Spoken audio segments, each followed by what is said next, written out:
आगामी गणेशोत्सव सोहळ्यादरम्यान विसर्जन व्यवस्था सुरळीत होण्याच्या दृष्टीने चंद्रपूर मनपातर्फे 2 पर्यायी व्यवस्था करण्यात आल्या असून लहान श्री गणेश मूर्ती इरई नदी पात्रात तर मोठ्या श्री गणेश मूर्तींचे विसर्जन इरई नदी पात्रालगत तयार करण्यात आलेल्या मोठ्या विसर्जन कुंडात करण्यात येणार असल्याची माहिती आयुक्त तथा प्रशासक विपिन पालीवाल यांनी मनपा सभागृहात घेण्यात आलेल्या आढावा बैठकीत दिली।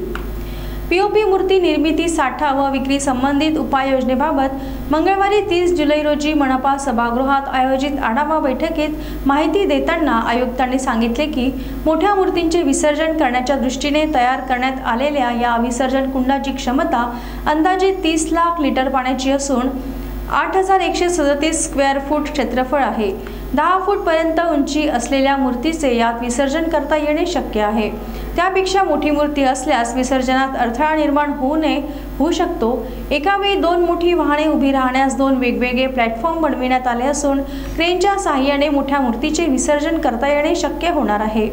पुढील वर्षी भरणद्वारे कच्चा रोड सुद्धा विसर्जन स्थळी बनविण्यात येणार आहेत।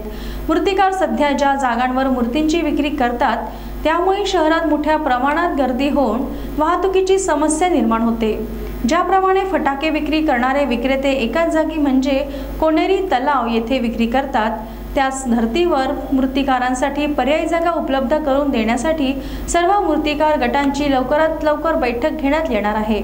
चंद्रपूर शहरात नागरिकांच्या सहकार्याने पीओपी मूर्ती बनविणे, त्यांचा वापर व विक्री पूर्णतः बंद आहे व 100% पर्यावरणपूरक गणेशोत्सव साजरा केला जातो।